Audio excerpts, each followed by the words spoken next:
conflict with respect to matters before the EMC's Water Quality Committee. If any member knows of a conflict of interest or appearance of conflict, please state so at this time. Did the record show that no one has spoken? Oh, excuse me, Mr. McAdams. One of the members is slow to get to the point, but there is a... Can you Madam speak Chair. into the microphone, please? All right. I'm sorry I'm not actually prepared with it, but there is an issue of... It's not it. Seeking a clarification from us. I believe it's on this committee's agenda. I'm sorry that I'm not more prepared.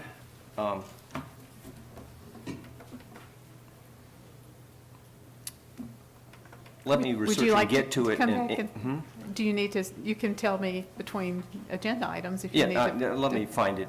Okay. And I'm uncertain whether it constitutes a conflict. It Okay. has a law firm's name on it that I work with, and that's all. Does it apply to the first agenda item of the major variance? It does not. Okay, well, you can collect your thoughts on it and Thank then you. mention it later. That'd be great.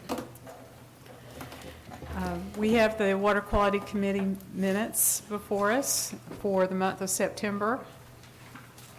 I'm sure you've all had a chance to review them carefully. Does anyone have any comments to those minutes? And if not, I'll entertain a motion to approve. Motion to approve. Thank you. Second? Second. Thank you, Ms. Harris. Any other discussion about the minutes? All in favor to approve, please say aye. Aye. Minutes passed.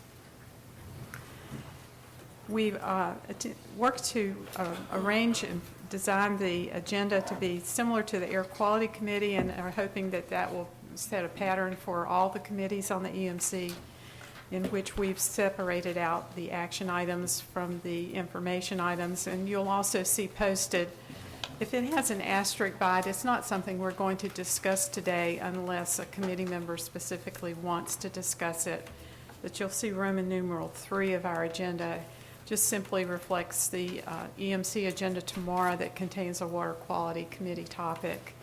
It's just an information item for the public as well as you as a reminder.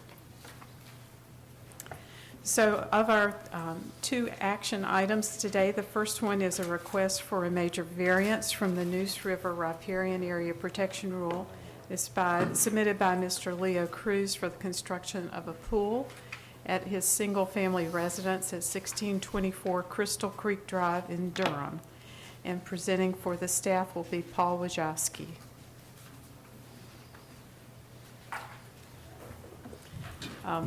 Let me ask our council, is there anything you would like to remind us about in terms of the major variances?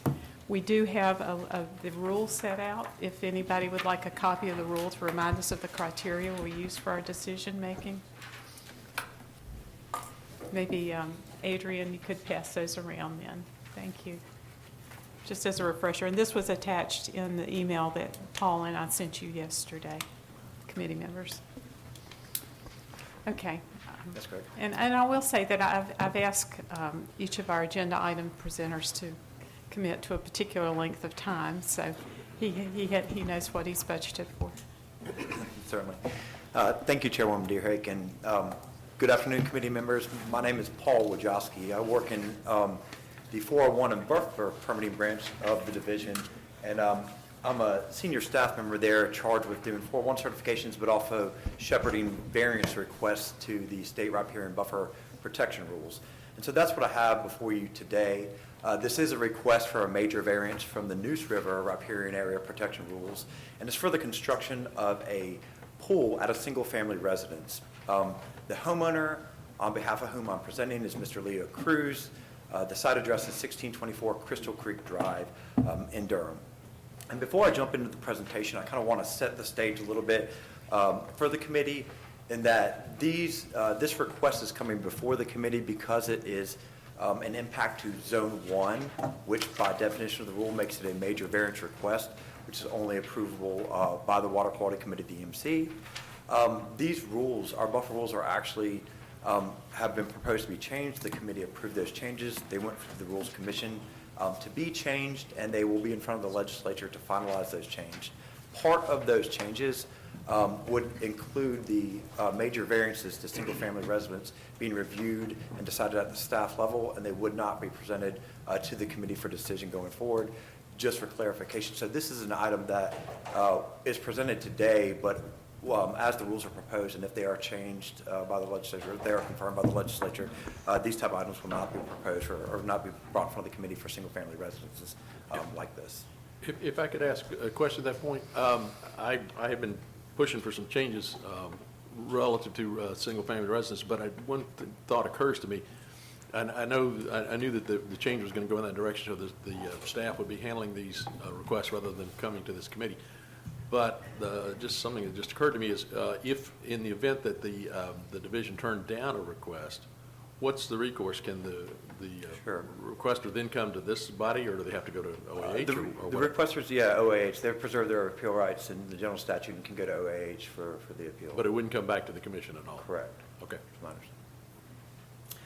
Okay, so into the details of this request. So the site, this first slide gives us an orientation. The site is located in Durham County, just north in the city limits of the city of Durham, North Carolina. The two maps in front of you, on the left is the USGS topographical quad map, which has the site pointed out. On the right is the NRCS soil survey map. The reason these two maps are presented and are relevant is because the stream has to be shown on one or the other of these maps to be subject to the state riparian buffer protection rules.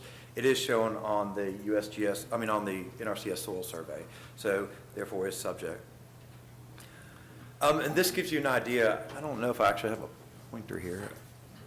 This gives you an idea of the actual subdivision plat, and what I want to point out here is the stream feature in question is here, and it runs here behind these lots here. So this stream, as shown on this subdivision development, is subject to the Neuse River Riparian Protection Rules, and hence the request for the major variance to those rules. I'm going to zoom this in a little bit, maybe you can see it a little bit better. I'm sorry to interrupt you again, but Certainly. I wanted to clarify one thing. In the papers that I was reviewing, it was referred to several times as a canal, and then later on, I guess, as a creek, and I was curious about that canal reference, why that's the case. It's a good question. The canal reference was a word that was used on some of the original the subdivision developers' plans and plats. So I think that language was carried through on some of the applicants' information that they provided. But was that because it was dug as a drainage canal to drain the area or something, or No, not a natural creek feature? Right. It's in a natural accumulation and also shown on the soil survey as a natural creek feature, and so hence the subjectivity. So this just gives you an idea of kind of what we're dealing with. This is this feature here that is subject. This feature is also subject, but no plots were developed in that area. Here's an actual picture of the subject site. This stream runs behind the residential properties here. It's highlighted in blue, and just to give committee members an idea, this is an approximate cartoon showing Zone 1, which is 30 feet from the top of the bank of the stream, landward on either side, and Zone 2. As you can see, the house was constructed in Zone 2 and exists today in Zone 2. Therefore, any work in the back of the house, any additions to the house, will necessitate a buffer authorization. I hate to do this again, but how is it, was there some authorization granted for that house to be constructed in Zone 2? It was not, but we can get into the Okay. details. I have a slide on the history. Let me ask if you'll hold your questions till he gets to the majority of the presentation. Thank you. All right. Because we have pretty tight time here. Sure. So here's the project history. So in 1998, the division received a request from a developer to do a stream determination. We provided that request, and the developer noted that they believed the stream was subject. We confirmed that in 1998. In 2000, the subdivision was platted with lots in the buffer. This subdivision development was approved by the city of Durham. It didn't come in front of DWR for review for just the plotting of the subdivision, obviously. The home was constructed in 2005.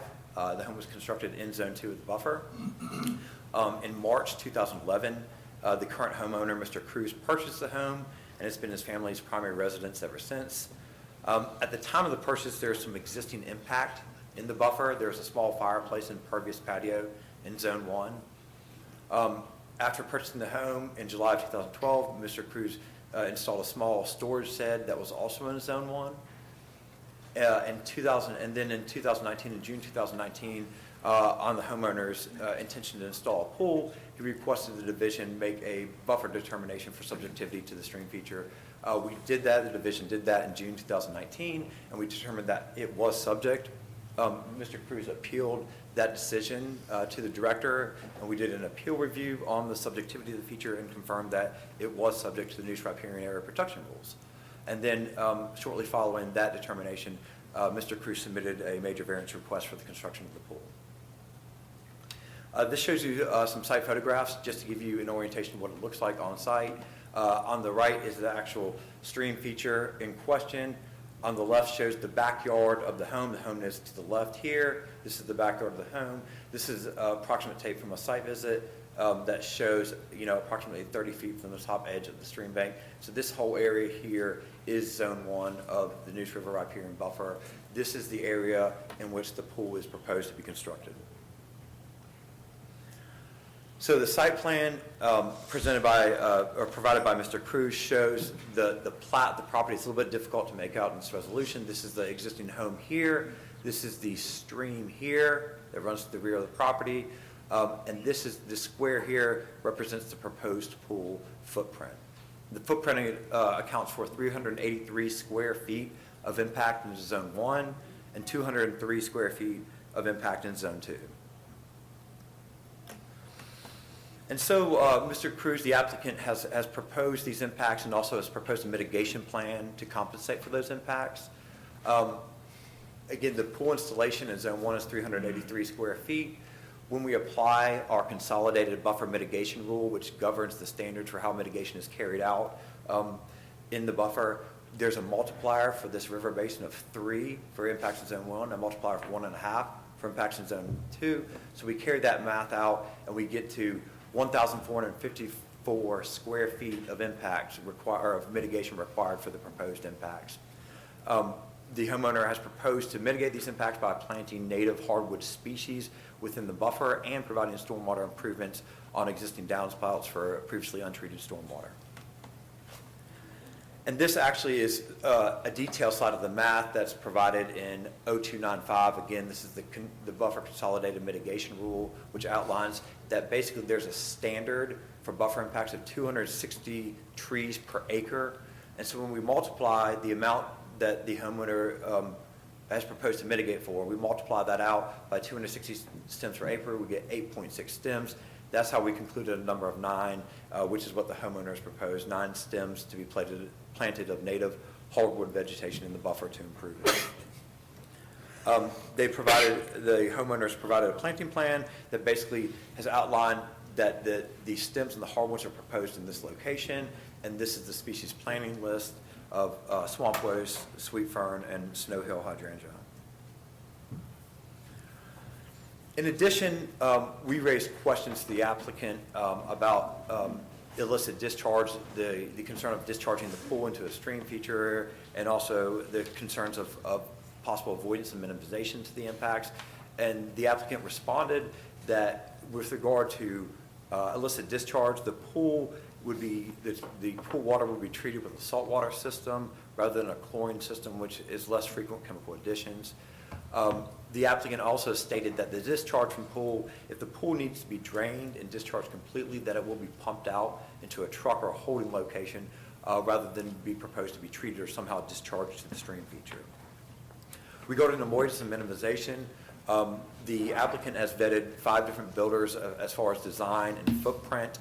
The footprint basically has been reduced to the smallest necessary to accomplish his intended need and purpose of swimming. The step down that the pool builders provided to him, the design team provided to him, would be too small to actually, or too shallow to actually provide swimming, so it was reduced down to 14 feet by 28 feet. And so now we get into the findings of fact, which you can reference the handout from 0233, the Neuse River Riparian Buffer Protection Rules. And so for major variances, we're required to go through a findings of fact to conclude whether there's a hardship present, and if the hardship is present, it directs us to grant the variance. And so I'll proceed through these pretty directly. And so 02339A outlines 6 criteria that are considered for the evaluation of a hardship. First criteria is that the applicant complies with the provisions of this rule. He or she can secure no reasonable return from nor make reasonable use of his or her property. Merely providing that the variance would permit a greater profit from the property shall not be considered adequate justification for the variance. Moreover, the division or delegated local authority shall consider whether the variance is the minimal possible deviation from the terms of this rule and shall make reasonable use of the property possible. And so the division believes that the applicant can make use of his property without additional impacts to the riparian buffer. However, the construction of the pool would allow for therapeutic use, which is reasonable. The proposal is a minimum deviation from the rule, as the pool is located the furthest from the stream feature possible. And a point on the therapeutic use that hasn't been made clear yet is the applicant has proposed the pool for a therapeutic use of a family member who suffers from a condition that would benefit from a therapeutic use of the pool on site. The second test is the hardship results from the application of the rule rather than other factors such as deed restrictions or hardship. That is true. There's no local ordinances, setbacks, or a homeowners association restrictions that would prevent the installation of the pool.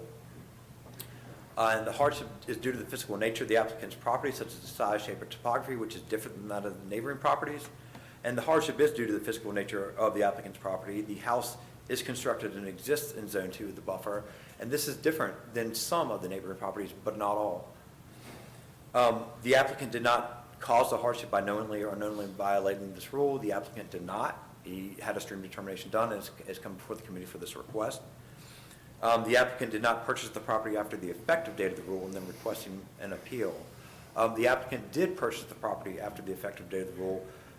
However, the rule applicability was not disclosed to the applicant in any type of title search or any due diligence search he did at the time of purchase. And then the hardship is unique to the applicant's property rather than the result of the conditions that are widespread. If other properties are equally subject to the hardship created in this restriction, then granting a variance would be a special privilege denied to other and would not promote equal justice. And so the placement of the house is, like neighboring properties, such that any additions in the rear half would require buffer authorization to go through the division. And so the findings of fact actually conclude with 2 pieces of the law that basically direct the decision to be made or to conclude if the decision is in the harmony with the general purpose and intent of the state's riparian buffer protection requirements and does it preserve its spirit. And in granting the variance, the public safety and welfare has been assured, and water quality has been protected, and substantial justice has been done. And so the comments from the division on this is that no woody vegetation would be removed for the proposed pool construction, and there is mitigation proposed through permanently responsible mitigation plan consisting of on-site plantings and stormwater treatment. And so lastly, if the division were to make a recommendation, if the committee were to see it fit to approve this variance request, recommendations from the division consist of the following: that that the applicant provide mitigation for the proposed impact by planting those 9 native hardwood stems and the stems per a planting plan approved by the division, and this is enforceable through the consolidated buffer mitigation rule. Secondly, that all the stormwater from the existing roof must be directed to maintaining diffuse flow at non-erosive velocities through the protected stream buffer without reconcentrating. That is also enforceable through the Neuse River riparian buffer protection rules. And that's the conclusion at the end, that these are enforceable through those rules. So that would be the suggested conditions. And with that, I'm happy to answer any questions. Mr. Carter. Well, let me ask the obvious one first, which is the note we got this morning that the staff is not making a recommendation on this, I take it. Is there a reason for that? Well, it is a unique situation. They are saying that it really is a decision of the committee. It's their choice not to make a recommendation on this one. Well, I mean, it's always a choice for the committee, and the ones, at least that I've been involved with before, they came forward with a recommendation. I was just a little surprised to have it withdrawn, and it seemed like it was being withdrawn right at today, basically. But let's go back. Can you go back? There's I think it was a photo some ways back of the backyard of this home. Yeah, I think that'll be good. Now, in the photo on the right, is that the stream we're talking about there with the bridge across it? Correct. This is correct. So is this a wet weather stream only that doesn't ordinarily have flow? So on our stream determinations, we had 2 division staff rate the stream as intermittent, and just below, actually, this picture it rates as a perennial feature. So meaning that there is some stormwater influence in there, but it was also heavy groundwater influence. Heavy groundwater farther down, you're saying, where you get the perennial Well, the intermittent flow? stream is sometimes, characterized with flow from discharge from groundwater, but also carries a storm flow too. But it's not an ephemeral stream that only flows as a result of a storm. Now, with respect to the Zone 2 impacts, is the pool entirely located in Zone 1, or is it's partly Zone 1 and partly Zone 2? It straddles. Part of it's in Zone 1, Okay. part of it's in Zone 2. But, all right, so let's go back to my earlier question about Zone 2. How did this house get built in Zone 2 without any notice being taken of it or anything being done with respect to the buffer rules at that time? And Right. I'm assuming it's probably true for the houses next to it as well. Correct. That's a correct assumption. So when the subdivision was platted shortly after the enactment of the buffer rules, and shortly after that, I can't remember the exact year, I actually have it here, but there was a session law that passed that would allow for the construction of homes and necessary infrastructure for residential construction within Zone 2, essentially, is the essence of the session law. And so these lots would be availed to the applicability of that session law, which would allow the construction of it. All right. Well, Other members have? Well, there's I guess there's one thing that I'm particularly concerned about here, and that is the fact that there was no disclosure made at the time of the sale here. And we were having some discussion about this earlier, and as I said then, if this is in the nature of a setback, or an easement even, and those are supposed to be disclosed, or they are disclosed on deeds and titles, and it seems to me maybe we've got a serious issue here we need to look at in our rules, and this should be required because, somebody, I feel very badly for this homeowner coming in and then finding out getting slapped for this after the fact, when he should have at least had knowledge of this up front and could have made an informed decision as to whether he was willing to be limited in this way. The other thing I would say too is you're proposing mitigation. I don't have any problem, I guess, with adding some trees and things, but I guess when I look at this, I think, this is not a question of mitigating any impact that's going to occur if you put a pool in there, because there's not a tree anywhere in that square where that pool is going to go. So we're going to add some trees, and we're going to add some enhancement of Zone 1, I guess, probably closer down the creek. But it's not as if he's going in and clear cutting something and to put that pool in. You're talking about a grassed area. That's all it is. So I think under the rules, we're going to have to, if we approve this, we'd need to approve some mitigation. But I think it's worth pointing out that this is not a situation where what he's doing, it looks like to me, is going to have a real impact on that on Zone 1. Let me ask the opportunity for other members to speak. Ms. Monast. Is there any discussion of how you would mitigate the impacts while the construction is actually happening? Yes, certainly. As a routine part of the buffer authorizations, which we certainly can include in the buffer authorization that comes forward if a variance request is approved, we include some standard conditions about work practice, minimization, avoidance, and there are some things in there. There are a number of general conditions that would apply that we can add to it. Work practices such as, heavy equipment being checked for oils and leaks, silt fencing if appropriate, things like that. Site stabilization. Commissioner Harris. Yeah, just for my curiosity, it was noted it was therapeutic. This is an open pool, not an enclosed. Correct. Correct, okay. So putting in trees, open pool, but therapeutic, so that would be only certain months of the year. I was just trying to separate recreational, therapeutic, not that it should matter. I know we have the buffer rules, but it just helps me with my decision. Thanks. Sure.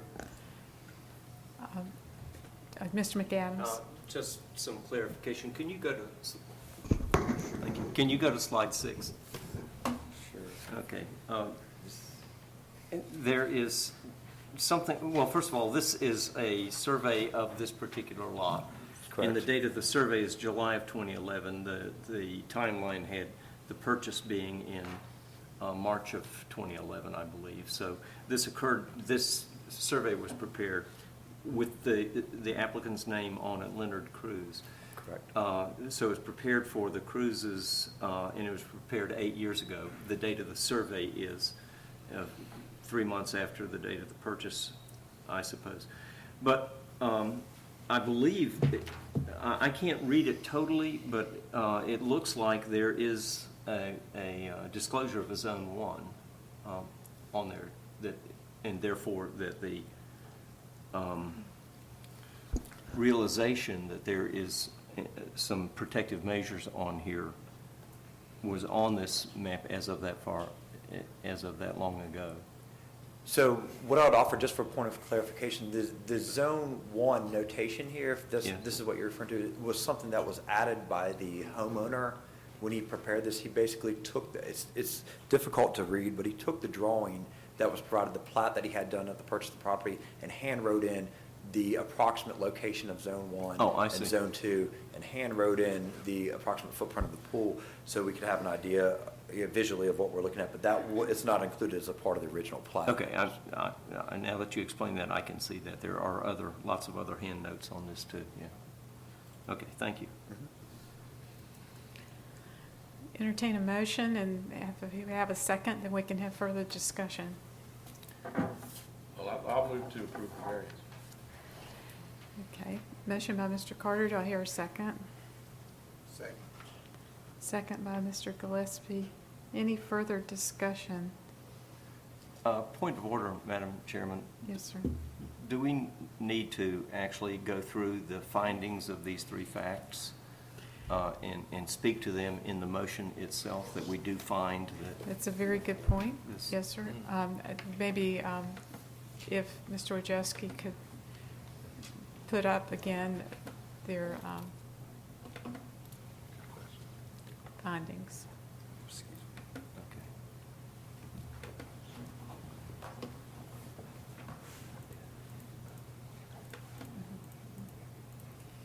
Okay. Yeah, so I was just advised that if Mr. Carter, Commissioner Carter who made the motion, if he agrees with all of the findings of facts, he can cite that as part of his motion. That would be fine. Okay, and Mr. Gillespie? I appreciate the clarification. And in terms of the conditions, Mr. Carter, there were conditions that Correct. the staff made, and you would like that to be part of your motion as well? Yes. Mr. Gillespie?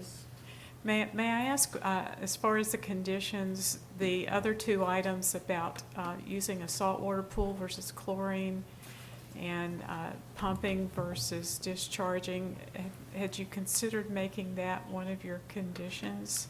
Or how would you monitor that to make sure he complies? Yeah, I would consider that as part of a condition. I would recommend that as part of a condition, as a correlate that's not included on the slide, as far as the discharge of the pool should be pumped out to a storage rather than discharged that could enter the stream tributary due to the effects. But it's not permissible to discharge to a stream anyway without a permit, correct? Correct. It's under the NPDES rules, a pool like this is deemed permitted, so therefore they cannot operate it in a manner that would violate Inconsistent. water quality standards, Right. including a discharge directly to the stream feature. So the pool is covered by that, essentially. It's covered by that rule. So it's The presumed. additional condition on there would be another, maybe possibly redundant layer of. Well, if it's not needed to be explicit, then it's just to make sure that the applicant understands that that is one of the Correct. state requirements. So, okay. Okay. So we have a motion and a second on the floor. Last call for any discussion. All those in favor say aye. Aye. All those opposed? Motion carries. Thank you. Thank you.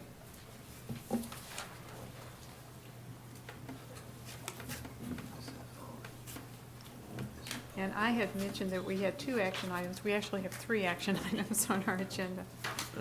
So now we'll move on to number 2.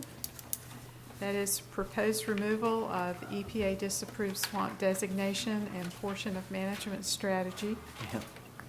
from a section of the Cape Fear River, North Carolina. And this will be presented in teamwork by Pamela Beam and Elizabeth Countess. And we had a pretty thorough summary of the background. For those of you in the audience, we did hear this in September and requested additional information before acting. So, Ms. Countess. Good afternoon. The area of interest that has been the subject of recent rulemaking for the lower Cape Fear River applies to the yellow highlighted section of the river on the slide. It's the portion of the Cape Fear River from upstream mouth of Tumors Creek to a line across the river between Lilliput Creek and Neuse Creek, where the intracoastal waterway meets the river. This river, as a reminder, flows along the border of Brunswick and New Hanover counties, and the majority of tributaries to the river's segment are classified as swamp. You can see on this map that all but three of the tributaries do have the SW classification next to them, standing for swamp. So you can see all those tributaries labeled on this map. Wetlands mixed with developed lands, along with other open waters, forested lands, and scrublands exist along the land adjacent to the subject waters. Tidal water species in these waters include the federally endangered short-nosed sturgeon and Atlantic sturgeon, and the Marine Fisheries Commission designation of primary nursery area, or P&A, which also receives the HQW, or high quality waters designation, applies to these waters. There are currently 8 permitted NPDES wastewater dischargers to this segment, and there are no known planned new dischargers or expansions of the existing NPDES wastewater dischargers that would require permitting. Lastly, the river is impaired for multiple water quality parameters, but the primary impairment of concern is dissolved oxygen. Pam Beam will now provide a history of the investigations as well as the modeling and stakeholder efforts regarding dissolved oxygen in the lower Cape Fear River.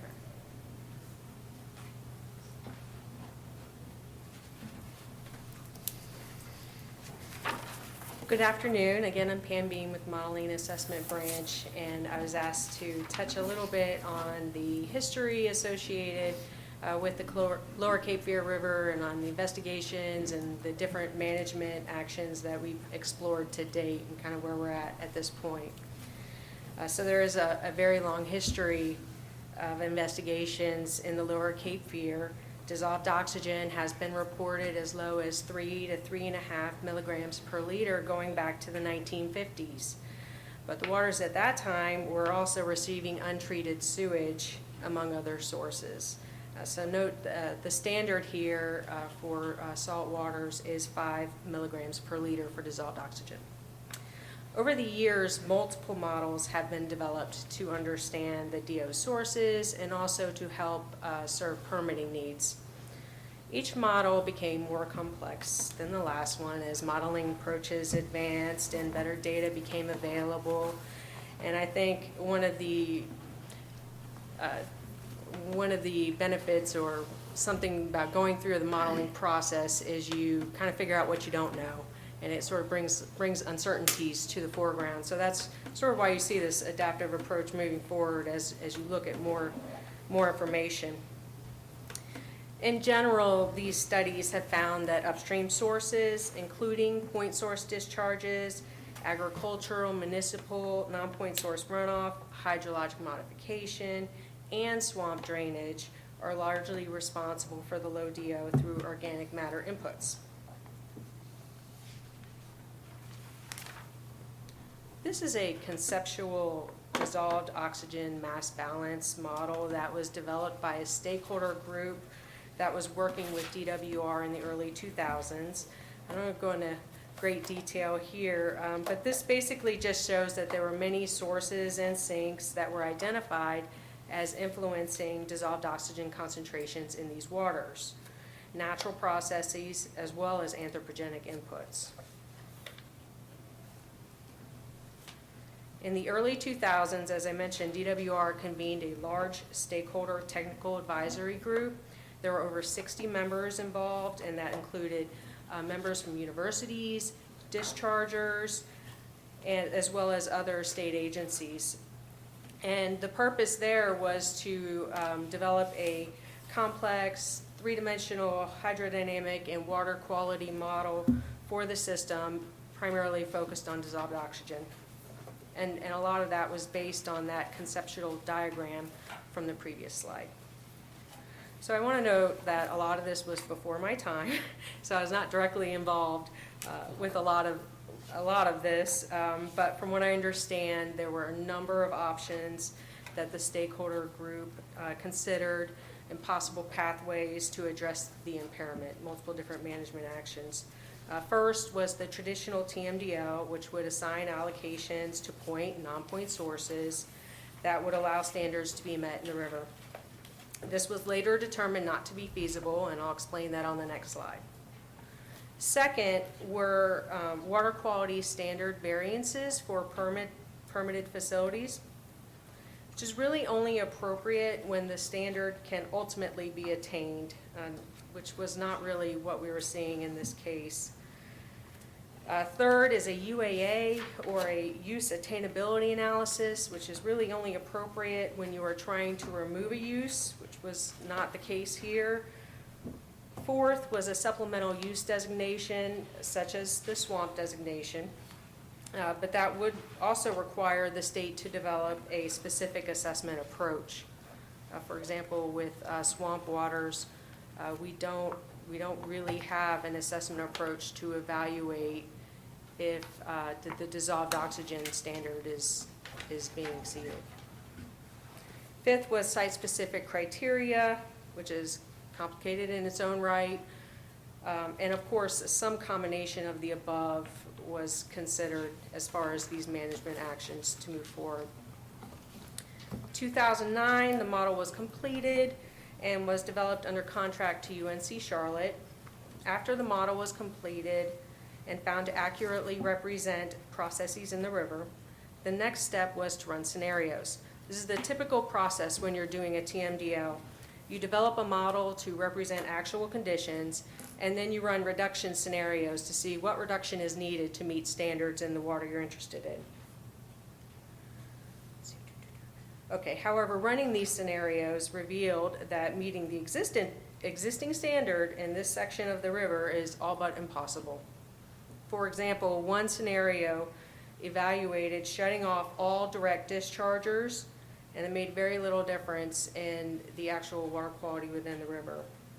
There was even a scenario that reduced all stream and river loading and shut off all those discharges.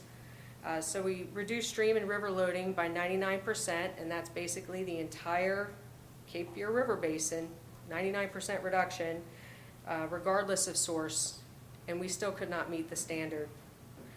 It was really only when adjusting the rate of bottom sediment oxygen demand that you could meet the standard.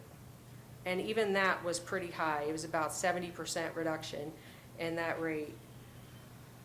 Sediment oxygen demand rates are driven by the decay of organic matter, both from natural and anthropogenic sources. Recall that this system is surrounded by swamp waters. So there's definitely a natural source that needs to be considered here. The issue is that SOD rates cannot be directly regulated. It's a natural process, and in most cases we consider this to be a background source. However, you can assume that over time, that if you reduce organic matter coming into the system, that there eventually you would see that rate of sediment oxygen demand would change, but the model is not capable of predicting at what percent and then how long it would take for the system to show a reduced rate. I actually found this from a website in New Zealand, but it seemed to do the job. Pretty good interaction of bottom sediment with the water column. So we're not really talking about, sediment coming into the system. It's basically that bottom layer of the river where the sediment meets the water column and where you start to see that interaction. Organic matter settles to the sediment where they begin to break down. The breakdown draws oxygen from the surrounding sediment and the water column. And this is that rate that I was referring to in the previous slide. Organic matter can be produced internally through algae plant growth. It can also be transported into the system from upstream sources. And that's most likely the larger contributor in this case. But again, both natural and anthropogenic. SOD, or that sediment oxygen demand rate, was measured in this area during that modeling study for the Lower Cape Fear. There was a huge monitoring effort as part of that process. Upstream sources of organic matter in this system include legacy inputs from pre-Clean Water Act days. As you've seen in the 50s, we had untreated sewage coming in. There's a long history of things coming into this system and settling down there at the bottom and sitting there and doing their thing. Natural inputs from surrounding wetlands and swamps, also a contributor. Urban, agriculture, forested lands, all contribute organic matter.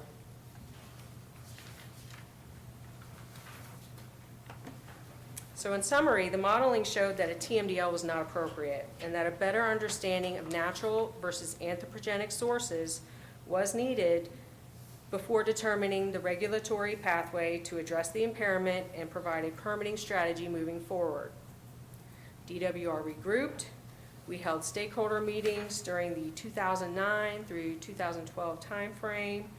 In 2012, the Lower Cape Fear program, and this is the coalition of dischargers, it's not, which is a subset of that larger stakeholder group, submitted ideas to DWR to explore evaluation of these sources.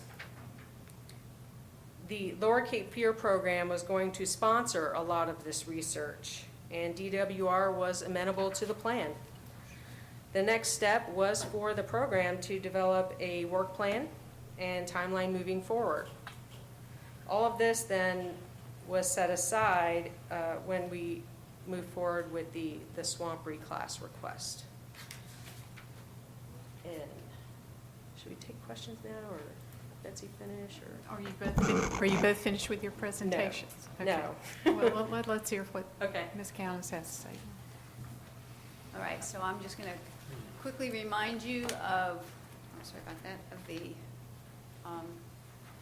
of the rulemaking that happened associated with the reclassification.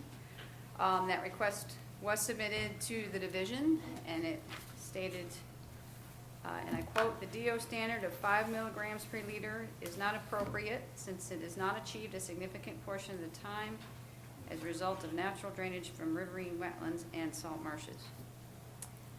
Then from 2014 through 2016, EMC went through the rulemaking for and ultimately adopted the swamp classification and associated management plan. The swamp classification allows, if caused by natural conditions, the pH of the subject waters to reach as low as 4.3 and the DO to be lower than 5 milligrams per liter. And I remind you, it is a supplemental classification. So you are having standards applying in addition to the existing classification that was in place prior to the reclassification.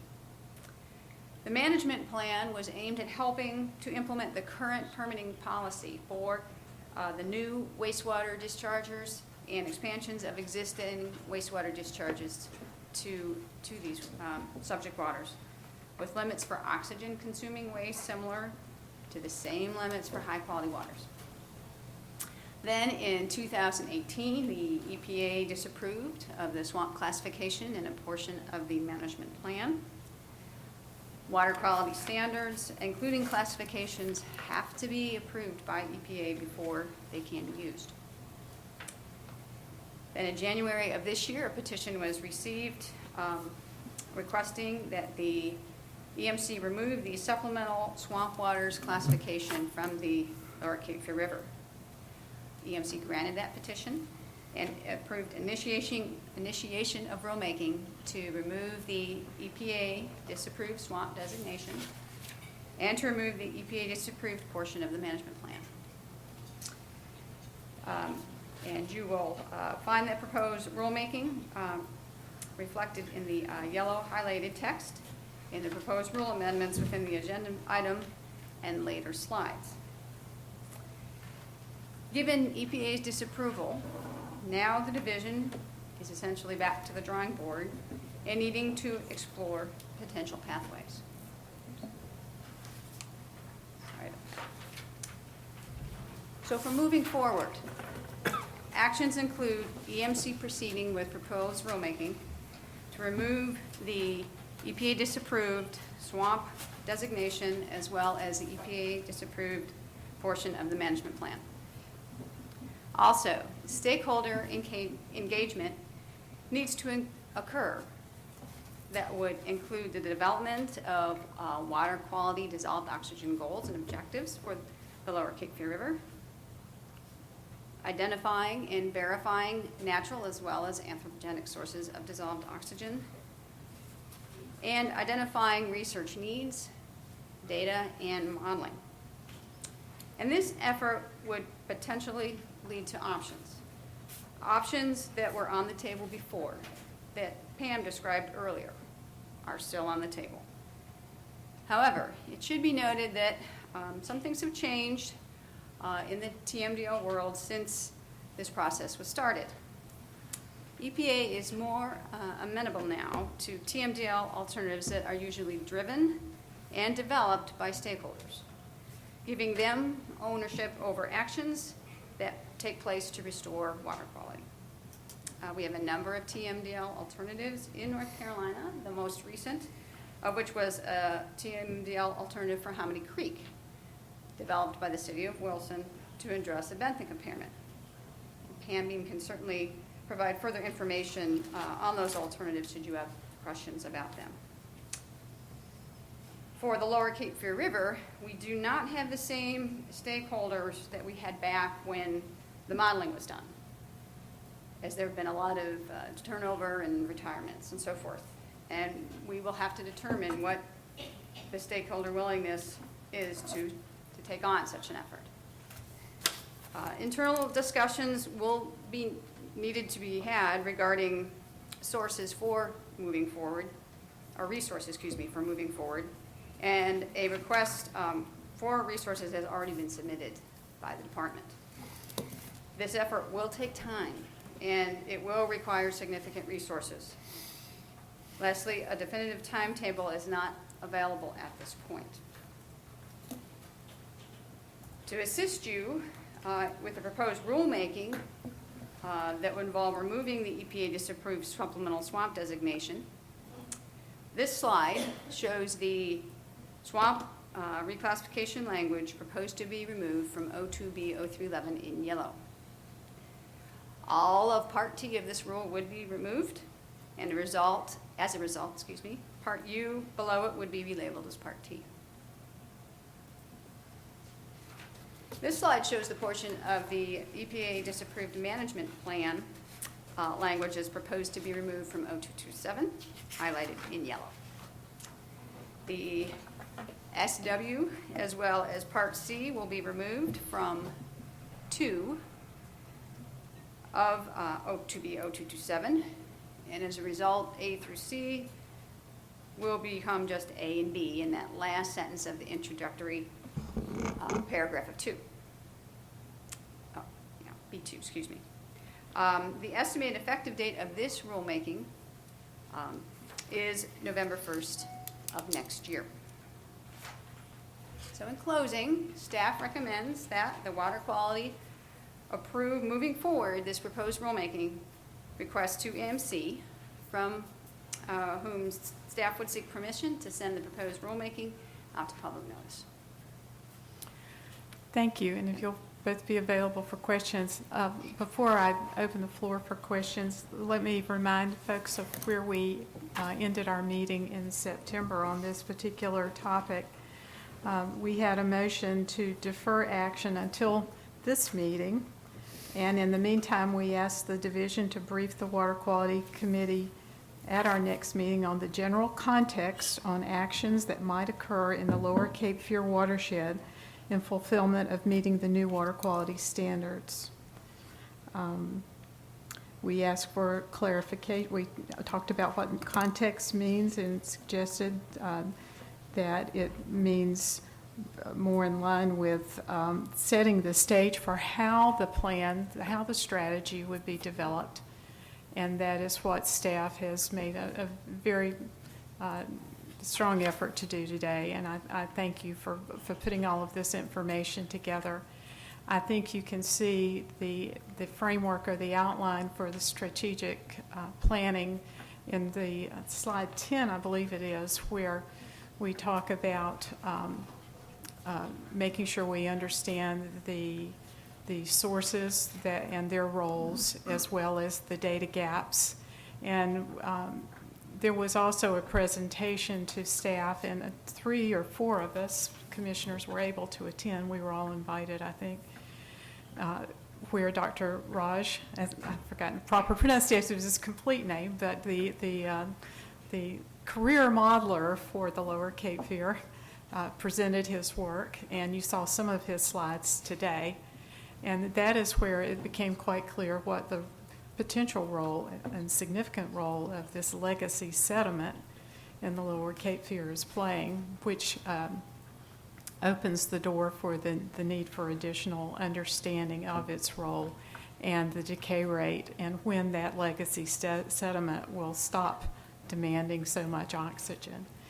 So we do have one task specifically in front of us today, and that is to proceed with the rulemaking and the removal of the supplemental swamp classification, but we also have the opportunity to discuss today what was presented on the context for management strategy in the coming months ahead.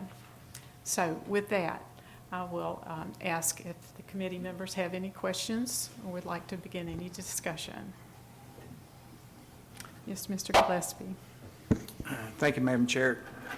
Since I was the one that asked for it to come back here so I could have more time, I want to thank the members for allowing that to happen.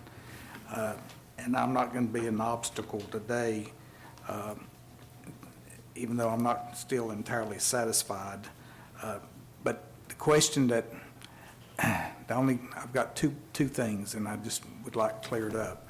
So one is, I understand that the 8 discharges there can meet the requirements that you have here proposed, and this won't be an issue to them. But the only thing that I still worry about, any new discharger coming into an area that would bring potential new jobs to an area and needs to do a discharge, and them having to follow under the rule here, 02B.0227, rule A and B, they have to meet that. And so the only thing I struggle with on that is exactly what does that do by meeting those standards, when I've just heard here that the strict BOD standard there has no impact. So help me understand why we still would require them to do that strict standard when we've just heard that it would have no impact on BOD.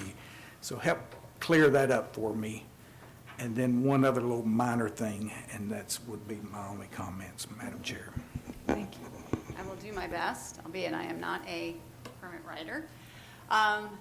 Essentially, it's what those 2 remaining parts of 02227 do is help us to, in essence, codify current policy.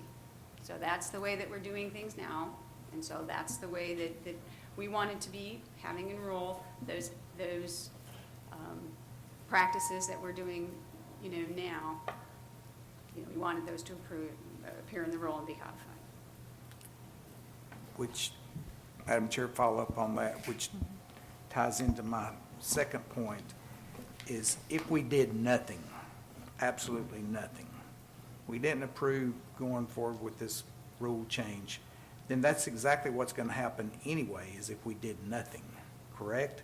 Even with, so Is there any, so if we don't have to do anything, it's just, the only reason we're doing it is because of the designation is called swamp water. So as far as regulatory wise, if we do nothing with the disapproval, there's no change.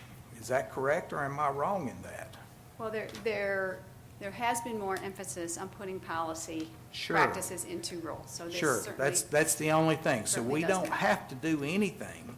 And if we do anything, then we're almost making it harder on new industries coming in there, correct? Because in your own words, you're acknowledging that it has no impact, so, and the existing ones are okay, but a new one's gonna have to meet this that has no impact, so why are we, that's why I said that we should have this management plan, or this rule go forward at the same time as we have a management plan, but now I hear it's gonna be probably years before we ever get that. So in the meantime, we're gonna have strict rules on any new discharger coming in there that's gonna be hard, if not impossible, to meet for no input, no impact on the environment. And that's my problem in a nutshell. Now, how to solve that, I don't know how we solve that. I think Ms. Culpepper may have some comments on this. Yeah. So I appreciate that, and you're right, exactly. To put it real simplistically, EPA has disapproved this rule. If a new industry were to come into the state, look at our rules, they may be misguided if these these rules are not in effect because EPA has disapproved them, and they're still on the books. That could be ill-advised. I think the General Assembly has asked us to do rules review to take care of situations just like this, and we're in the process of doing that. So I think that is part of this transparency to show what rules are actually in effect in North Carolina. Follow up to that, and not to argue with you, but DEQ didn't ask for this rule. It was a petition from the public that came forward, so DEQ didn't do that. Try to clear it up. That was from the public, unless you had input into that. No, absolutely, I would agree. We would like to have the time to adjust the rules in a meaningful way. It is not something that we can do overnight to give it to you in this time frame, so I wish we did have a different time frame. But I understand the concern that folks want to have the rules to validate what EPA has approved and disapproved moving forward. And Madam Chair, I just close. I've made my, I think I've been clear today that this is, this is not the perfect solution, or, it's still an issue, but I'm not, like I said, I'm not going to stand in the way. I don't know what the solution is. Thank you, sir. Ms. Monas? Can you remind me why EPA disapproved the supplemental classification? I don't know if Elizabeth can, or Jeff or someone want to give it a shot.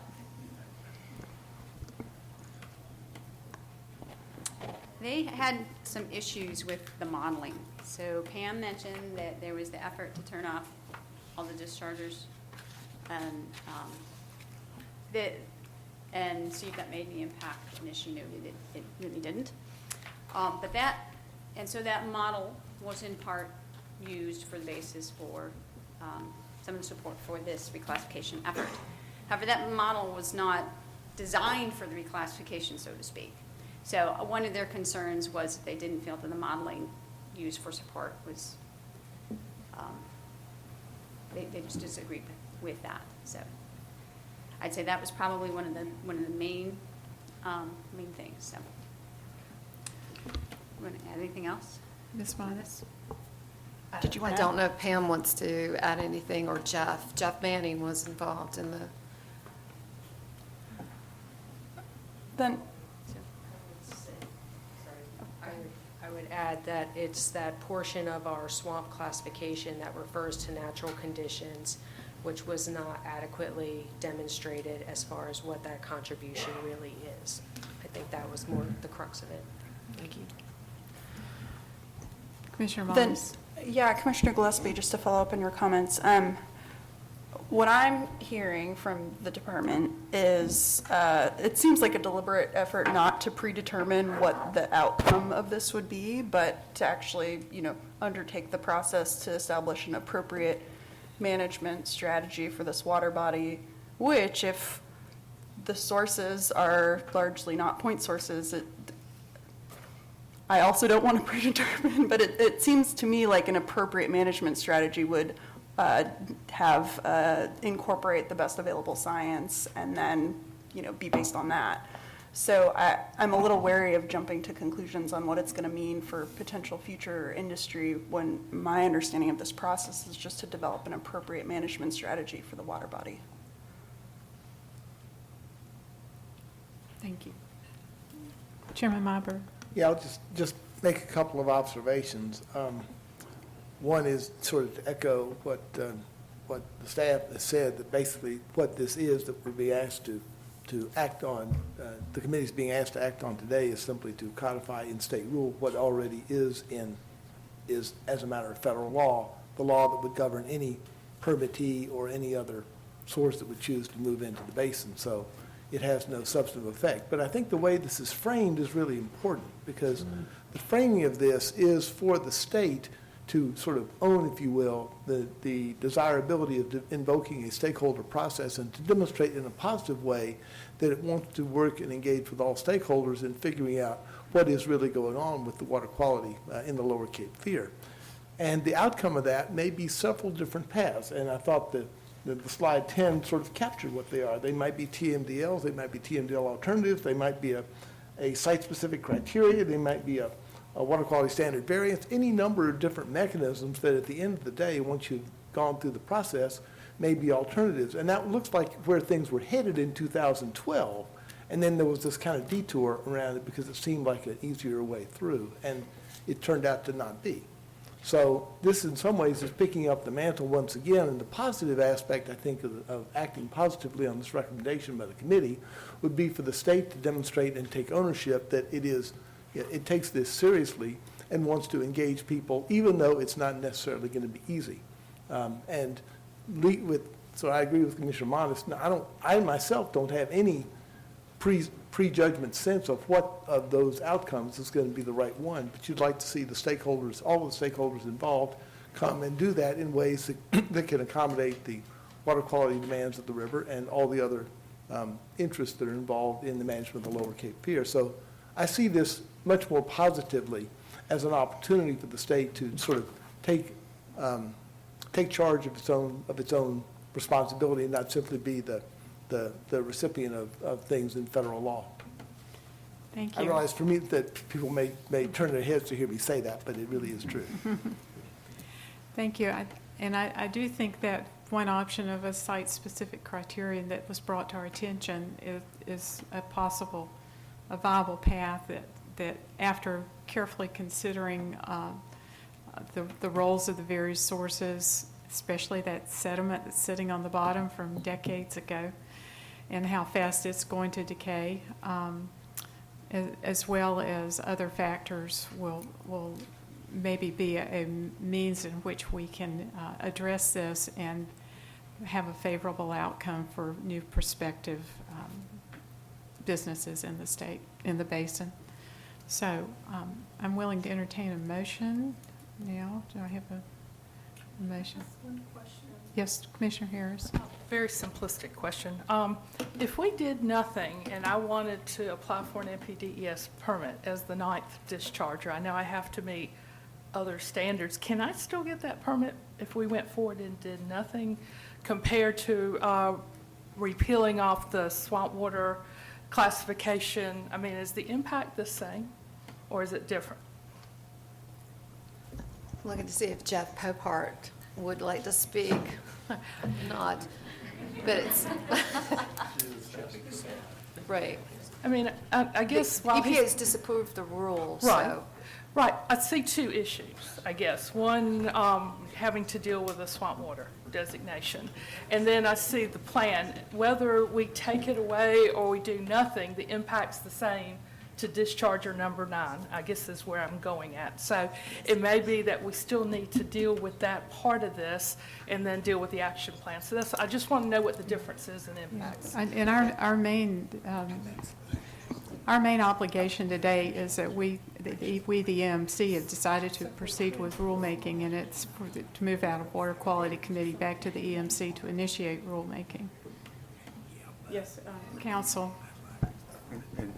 Sorry, Jeff, too tall to hide back there. But if you'll permit me, Madam Chair, just for one moment, just as a reminder for those of you who are newer members, this part of the process is part and parcel to the petition for rulemaking that was submitted earlier, that was granted, and that as part of the requirements for a petition that has been granted, the next step is for the commission to initiate the rulemaking process. Now, the courts have not been clear about exactly what initiate means. By considering this matter at all, you sort of have initiated it, but in the normal course of things, the way the commission handles its rules is that it comes first through the committee, it'll go next to the commission. The commission will act to publish the notice of text and proceed as if it would on any additional rule. And while Commissioner Gillespie had requested the additional information about the site-specific criteria in an effort to try to figure out holistically what the solution is to these issues, the rule before you only addresses the removal of the disapproved portion of the rule, or the EPA disapproved portion of the rule. And so you're moving forward or taking action on recommending to the commission whether it moves forward with noticing the publish of text and proceeding with rulemaking on that portion of it. And I'm not sure if that helps answer your question earlier about what the effects are, whether we do nothing or leave it the same. But the point of this part of the process is to remove it because that's what the commission said it agreed with when the petition for rulemaking came forward. So you don't need a motion to move forward, though? No, you do need a motion to move forward.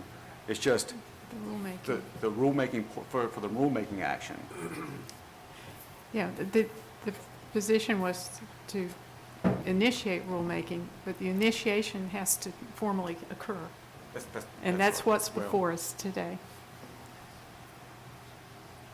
Mr. Popart. Could we restate the question, please? I'm sorry. I'm not sure, Commissioner Harris, has it been addressed adequately? I believe it has, from that perspective. Okay, thank you. Thank you anyway. Best answer Jeff Opart's ever given. It's a question. Okay, I'm willing to entertain a motion on the rulemaking.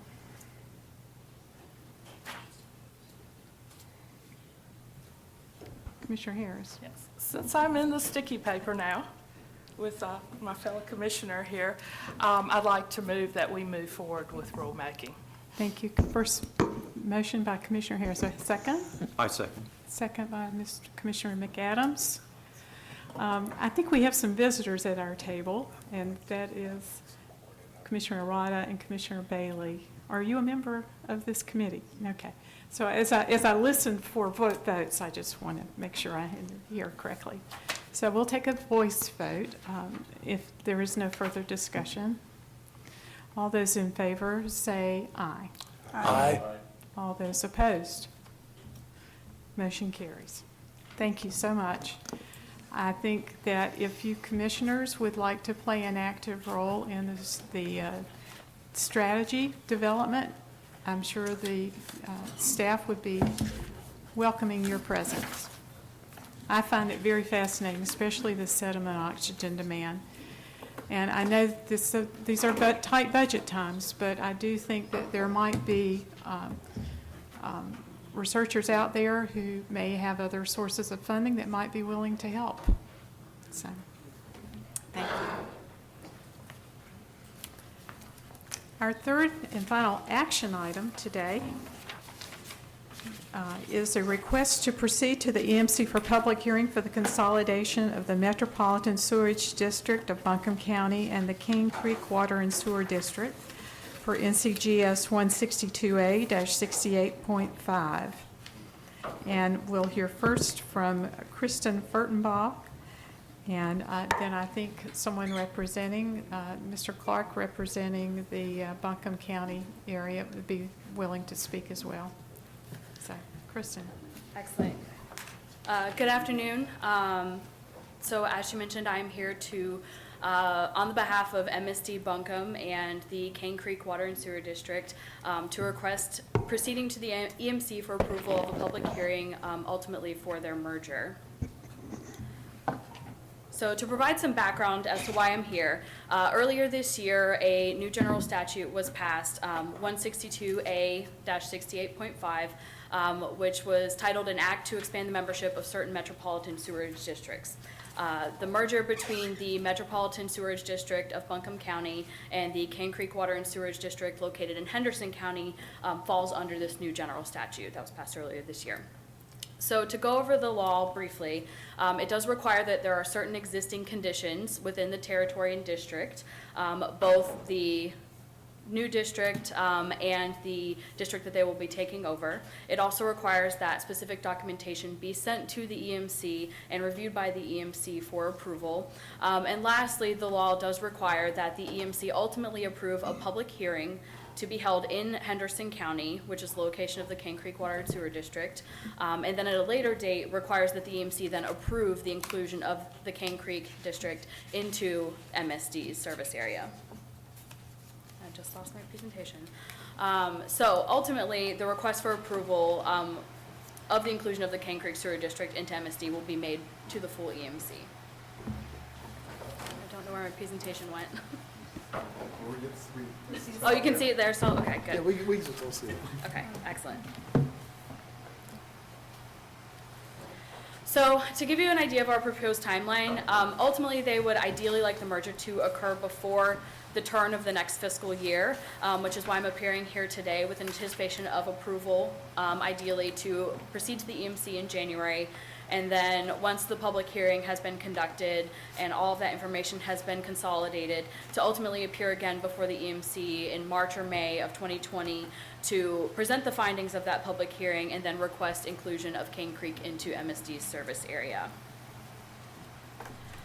So to provide you with some of the documentation that they were required to provide, this is just a brief map illustrating the two districts and their relationship to one another.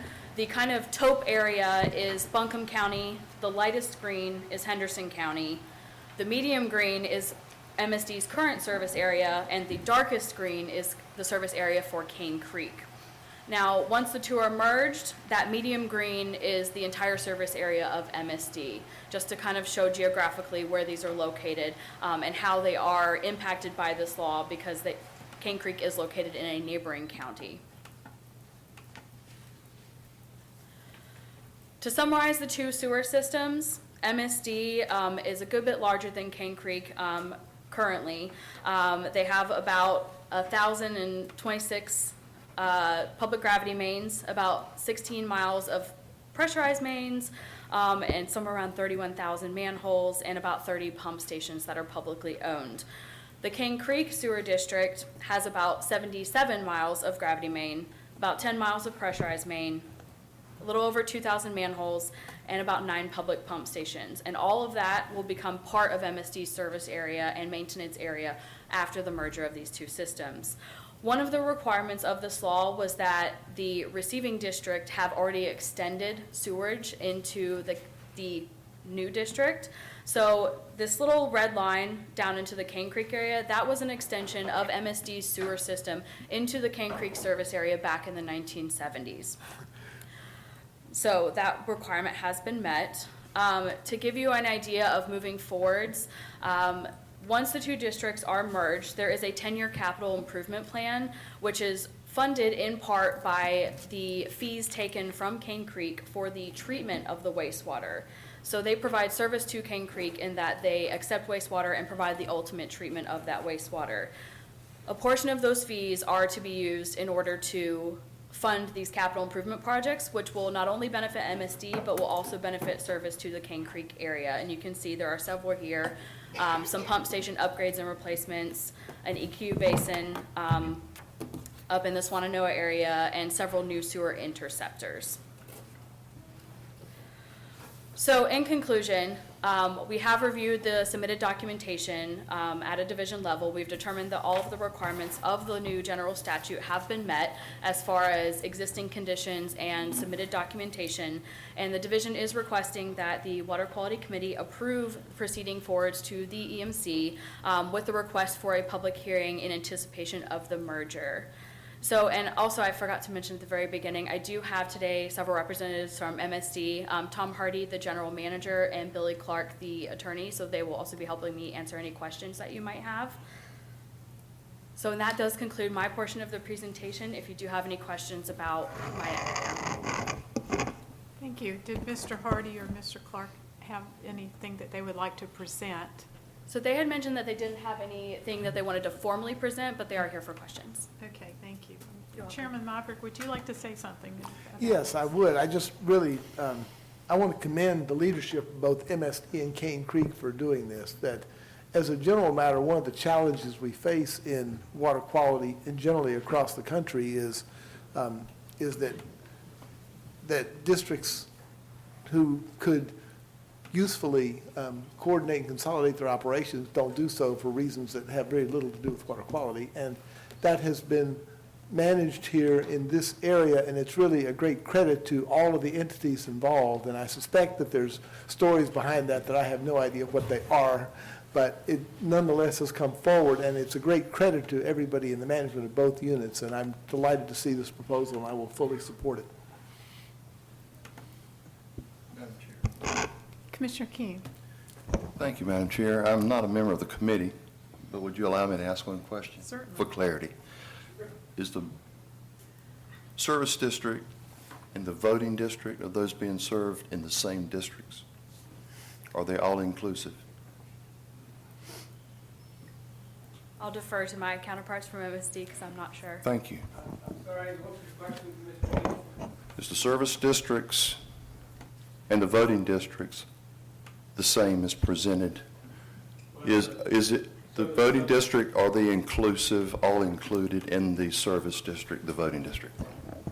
I'm not quite sure what you mean by the voting district, but I obviously. can explain. Okay. Are all of the people that are being served in the district, Yes, are they voters in that district? they are voters in that district. The members of this board are appointed, some by the city of Asheville, some by Buncombe County, some by each of the municipalities in Buncombe County, and some by Hendersonville. Henderson County will appoint 2 members to the new board. Okay, just for clarity, Madam Chair, Yes, sir. is there anyone being served that cannot vote in the district? Not that I'm aware of. Just for clarification, MSD has been treating the wastewater from Cane Creek since 1988 pursuant to contract. And actually, the members of people living in Cane Creek will actually be paying less for sewer now. But no, everybody who's being served lives in the district, or will live in the district. Legal counsel, question. For clarity moving forward, as a member looking at understanding, is the sanitary districts here, are they quasi-government? Can they establish fees and taxes? Do they have the authority to raise fees, counsel? To my knowledge, yes. Yes, Okay. they can set rates, fees, and charges. The presentation indicated that in 10 years there'd be some infrastructure improvements. Yes. Okay. So my question is plain. All those who are being served, can they vote in the district? Yes. And is there anyone outside the districts being served that cannot vote? No. Thank you. Yeah. That's all I need. Okay. Just make sure that's on record when I did ask the question. Thank you. Other questions for any of Mr. I McGinnis? have one for the gentleman. Is it the case that all of the revenues of the sewer district, all of the revenues come from user fees and not from ad valorem taxes? That's correct. We can only collect user fees. We can't that's what I thought. assess ad valorem taxes. Okay. All right, thank you. Yeah. Counsel? Thank you, Madam Chair. I just want to point out that the session law that this that this request is being submitted according or pursuant to provides that once the public hearing has been held in coordination between the commission and the local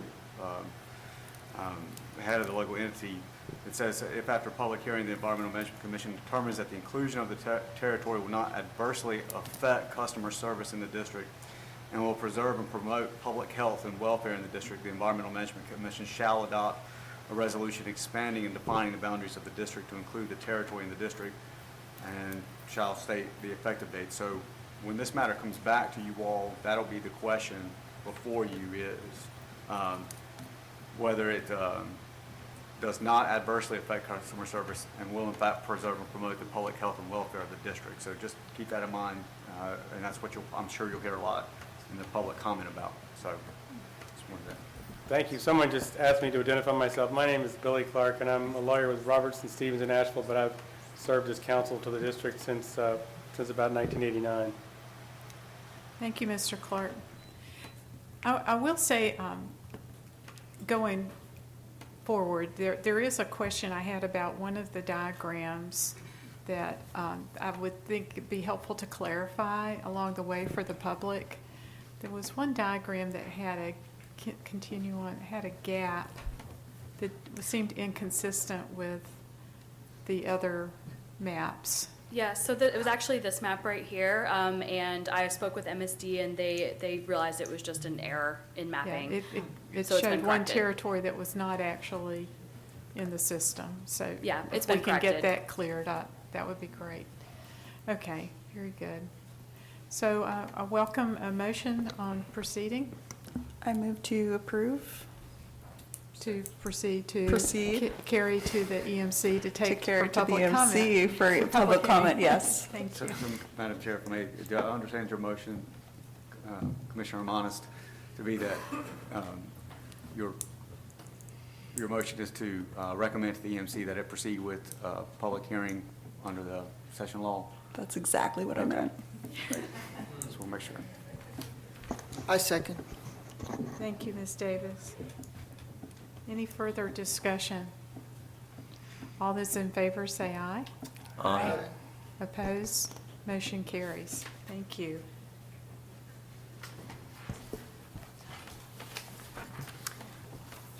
So now we move into the information item portion of our agenda, and we have a presentation on the annual progress reports on the Noose and Pamlico agricultural rules. Mr. Hoggy.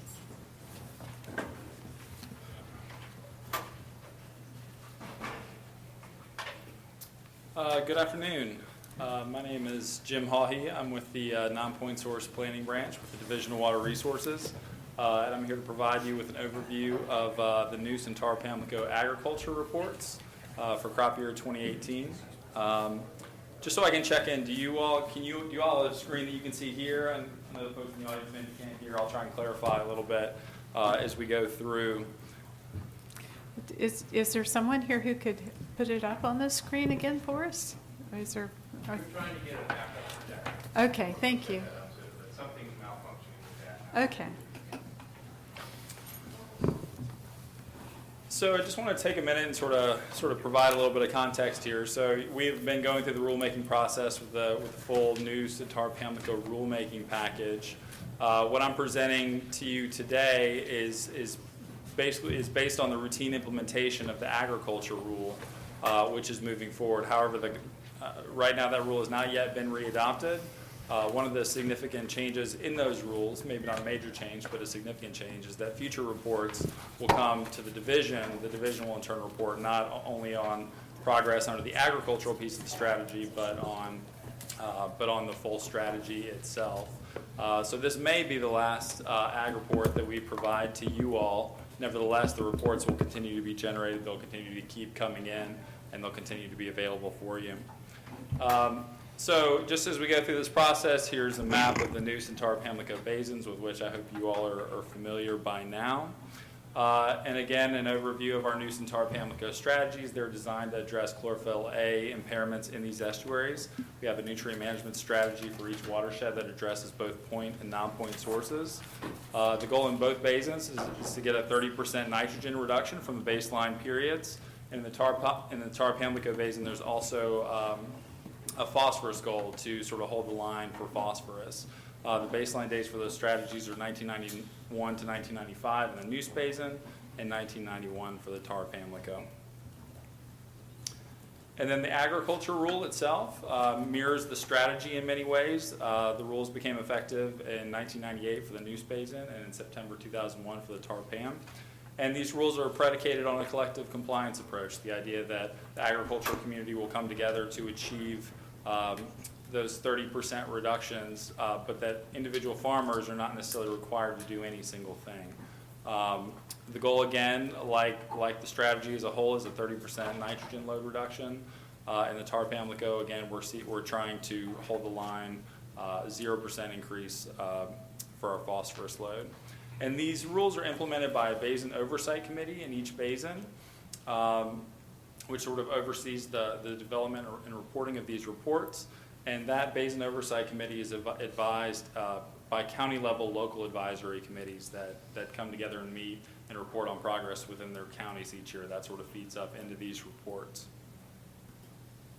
Members of the Basin Oversight Committee, there are several agency representatives, including the Division of Soil and Water Conservation, NRCS, Department of Agriculture. We have a seat, the Division of Water Resources, as well as a number of environmental, agriculture, and scientific interests throughout the basin. The way we do our cropland nitrogen accounting, we use a tool called NLU, which is an empirical spreadsheet-based model. The development of it was led by researchers at NC State University, but with a broad advisory group working with them. And it estimates nitrogen loss from cropland agriculture, and it compares sort of our baseline loss estimations during our baseline period to the current crop year. And we do these loss estimates at a county scale, so not necessarily a parcel specific scale.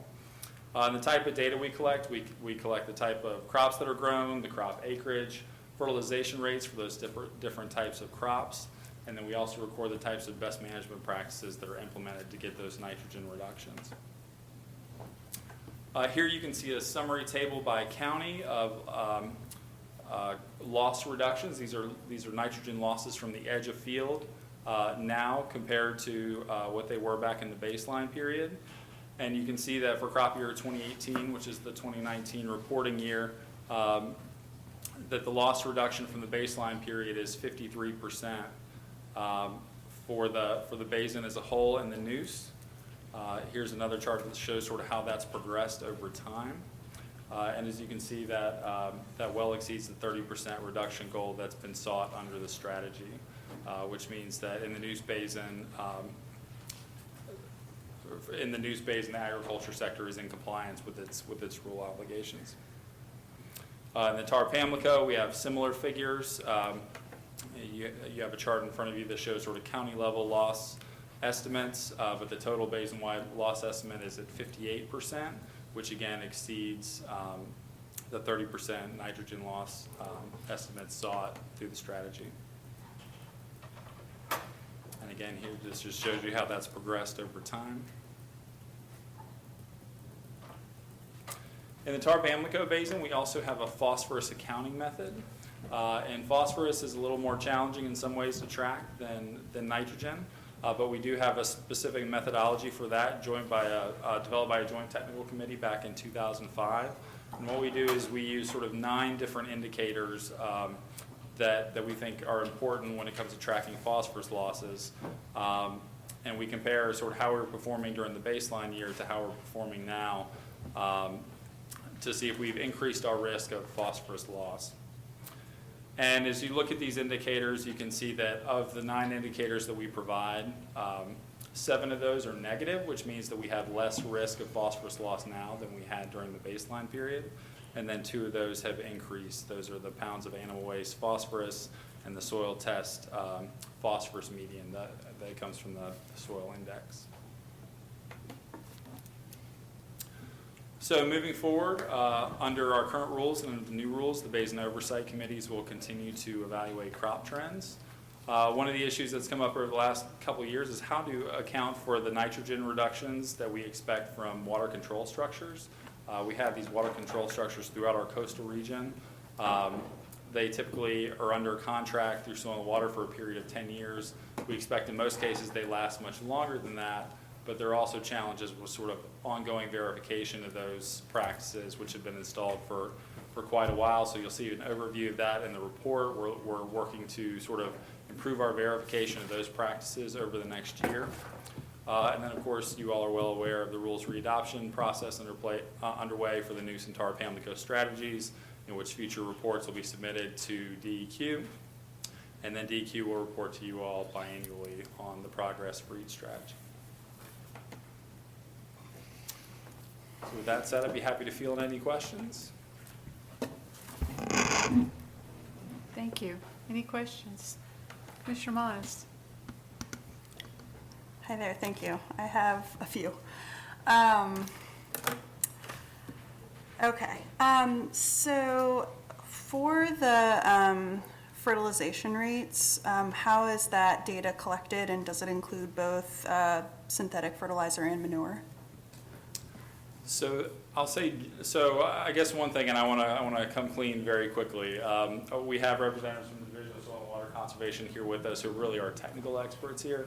And so there may be things that are beyond my knowledge, and I'll ask if maybe I can have some support if necessary. In terms of generally how they're collected, those are collected in essence by the professional judgment of the local advisory committee members that come to these meetings and sort of report up through. They enter those values into the NLU tool, which we actually run during, which is run during those meetings. And my understanding is that it does account for both sources, but I'm gonna get confirmation from the back of the room, and it appears to be correct. And the local advisory committee members, can you remind me who they are? Is that farmers? I believe that's typically comprised of farmers and often kind of local, either extension personnel, perhaps soil and water district personnel, but some mix of folks working there at the local level. And then Joey Hester, who's our non-point source planning coordinator for the Division of Soil and Water Conservation, typically convenes those meetings, enters the data, and provides consistency throughout those counties. So it's basically, here's my judgment on how much farmers are applying both manure and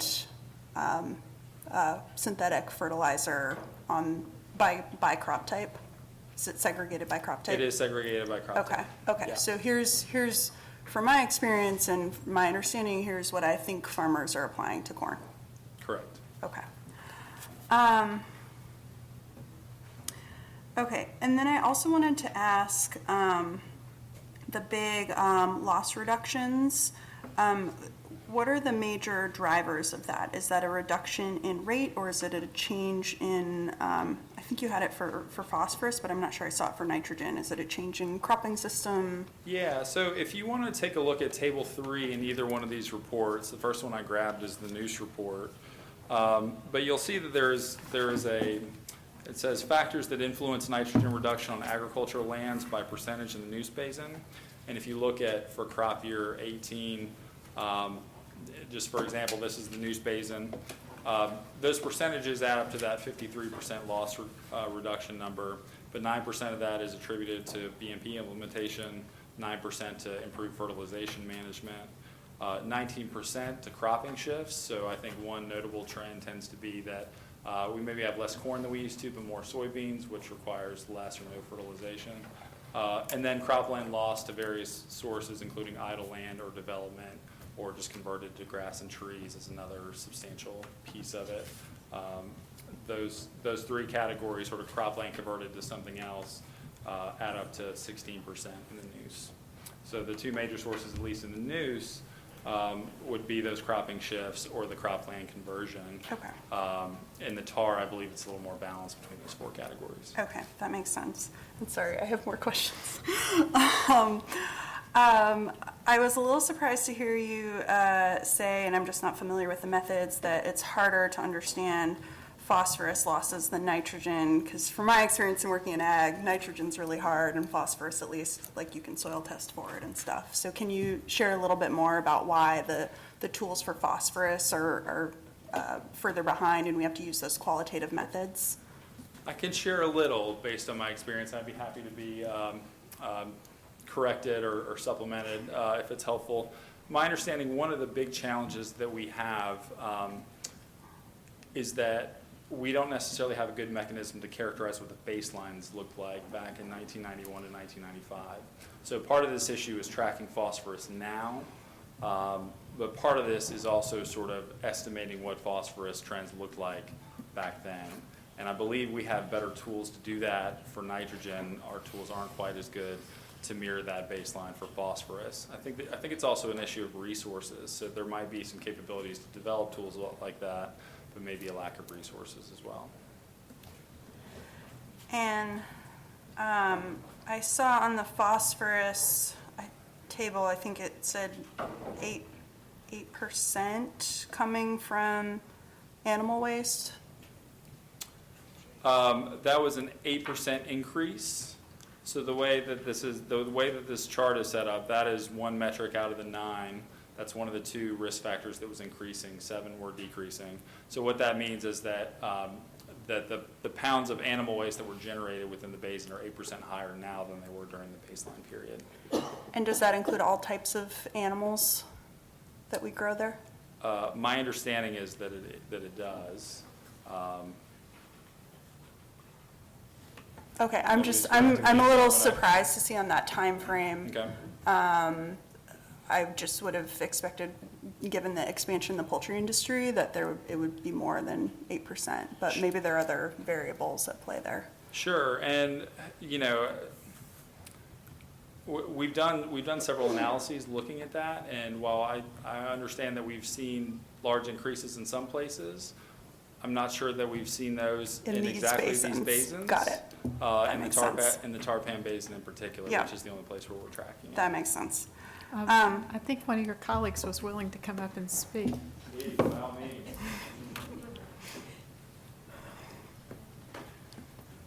So my name is Joey Hester. Hi, Joey. I'm with the Division of Soil and Water Conservation. I put together most of these reports. So I think there's two questions there.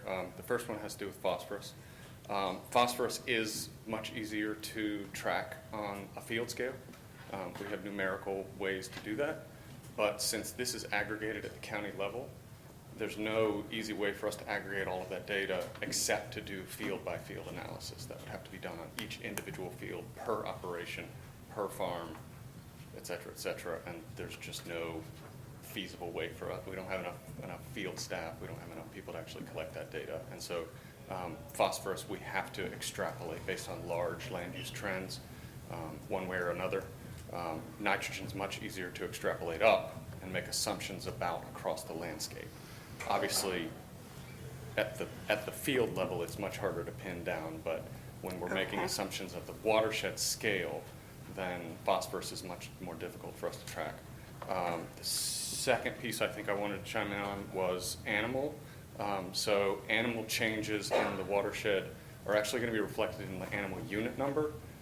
So we break everything down by pounds of phosphorus produced per animal unit, which is 1,000 pounds of live animal.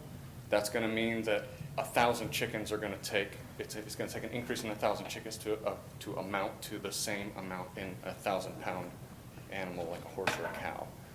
So you may see fluctuations in one industry or another that might not spell themselves out because of ups and downs in the different animal types.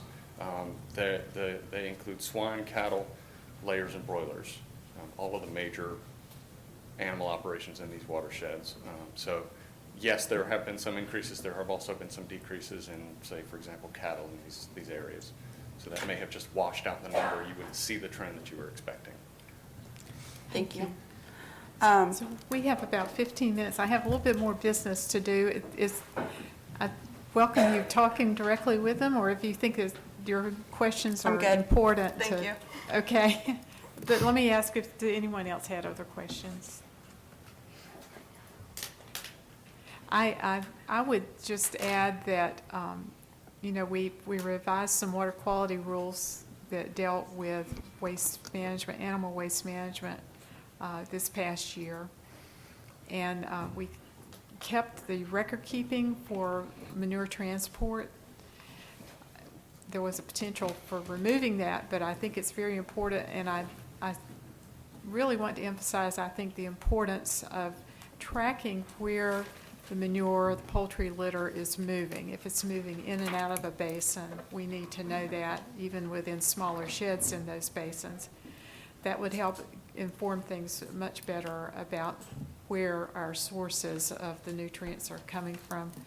And the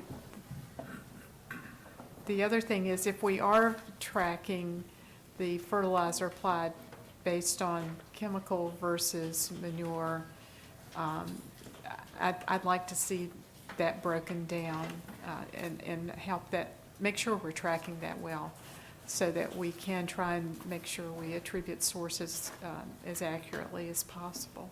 So, I'm sorry, Commissioner Moss, anything else really pressing that you want to bring up? Okay. No, thank you. Okay. Thank you. Thank you. All right, thanks. In our closing minutes, we have a couple of handouts I wanted to share. This is going to be mostly committee business, but I certainly welcome everybody listening to what we have here. One thing that we don't, I think, have available this time, but I hope to have for January, is the staff's development of a tracking sheet of MPDES active permits, that is, those that are in process of renewal or new applications that are coming in for MPDES permits. And I've asked them, I believe, to be sorted by Basin, so that as we are taking responsibilities for liaisoning different basins, it'll help us in following better what some of the activities are in our area. Another handout that I have here for us is a large table that Karen Higgins prepared of the status of all of our rule development. Is that right, Ms. Higgins? Do I have that right, Adrian? Was it Karen? Were you the one? Karen Higgins, I don't want to take all the credit for that. Most of that work was done by Jeff Manning, Julie Ventiloro, and the other folks in the classifications and standards branch. I just made it look prettier. Okay. But we do have a soft copy of it. And if you could explain just briefly, some areas are bold and some areas are, some text is light, some text is bold, and what the difference is there. Sure. So we were trying to gray out the areas that are complete, that you all don't have any pending action and staff don't have any pending action either before the Rules Review Commission or rules that are going before the General Assembly. So these are rules that are complete with an effective date and no further action at this time. Okay, great. And so we do have a much easier to read soft copy that's been sent to each of us. So thank you very much for that. Another handout that we have is the beginnings of a long-term calendar for us. And I had asked the division if they would lay out what they see coming on our calendar for 2020. And this is just the beginning of that. I'm hoping that we'll continue to populate it over time, and that we'll also retain past months so that we have a long-running record and history of our activities each month as a committee. So feel free to contact me or contact the appropriate division people if you have questions about anything that's on the upcoming calendar. Finally, for committee interests, I wanted to take just a moment and ask committee members if they had any burning topics that they really wanted to see on at least our first quarter calendar 2020 agendas coming up. And then we can also, I will just take maybe by email any preferences you have for topics that you think need to be addressed in the coming year. I also welcome staff's suggestions for what they would like to have on the agenda in the coming year, too. But anyone in particular have something that they feel is really pressing to bring up January or March of next year? Maybe not really pressing, but I could use some education on emerging contaminants and how we handle those and how we bring them into the process. Okay. And I think Mr. Carter's comment during the variances that we need to perhaps have rules that assure disclosure of buffer locations during sales of property. Do you want to elaborate on that, Mr. Carter, at all? Well, just quickly, if you, for example, this is not a perfect comparison, but for a cleanup, like for example, under the Inactive Hazardous Sites program, you typically end up with deed restrictions that are a requirement for that cleanup in the deed, so that any property owner who's coming in knows that they are coming in and have a restricted site. If a utility runs a line, a gas line, a power line, whatever, across a property, and has an easement, that would also be on your deed. And it seems to me this type of thing that we folks keep running into, I can see no reason in the world why it shouldn't also be required to be recorded on a deed, so that the purchaser has full knowledge coming in. Yep. We've had this happen many times already, haven't we? Oh, gosh, yeah. Yeah, I okay. think we're improving the process a bit, but we're not all the way there. Right. Anyone else? Mr. McAdams? I just wanted to comment on Commissioner Carter's point here. It's my understanding that mechanisms exist that through the land use entitlement and subdivision approval procedures or the granting of any easements, these things have to be recorded, and title searches turn them up, and shame on a buyer's attorney if they don't pick those things up. I think the recordation with the Register of Deeds is the communication mechanism for these things. Well, it certainly should be. I'm just not clear, and certainly there was no indication here that there was any such recordation. And that also went to my question about how on earth did they end up building these houses in Zone 2, which they clearly did. Yeah. And apparently that didn't go through any sort of regulatory process. So there certainly was something slipped here somewhere, for sure. It looks like so. Mr. Wojcicki? If I may, maybe provide some clarification here. There was a session law that was passed, I believe it was 2014, that's right, that does require the recording of buffers and other restrictions on the deeded properties. That is in place.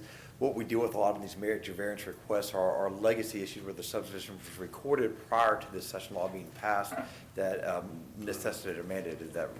So it wasn't until 2014? Correct, which was some years after a number of the buffer rule, Basin buffer rules were passed. And of course, after this subdivision went in as well. So Yes. That's probably most of the answer. So there may be a remedy now going forward, but we're still going to have to deal with some of these, as you said, legacy. Right, the legacy, there's that interim period where it was required. I thank you for clarifying. I appreciate that as well. Sir.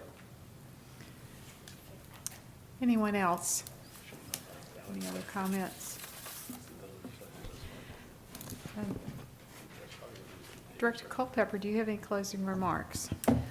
No, thank you for the discussions today, and look forward to moving forward with the rulemaking to the EMC and public comment.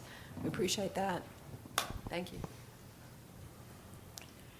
I thank everyone for their attendance and for our EMC guests at the table today. We're glad you're here. I would ask if we could have a copy of the OSBM presentation posted or sent to us. I think it would be a good reference for us in the future. For those of you who weren't able to be here at the Lunch and Learn, it was a very good presentation, I think, for us to try and understand that process a bit better. So if there's no other discussion today, we'll adjourn the meeting, and our next meeting will be January 8th. Same place. Not sure about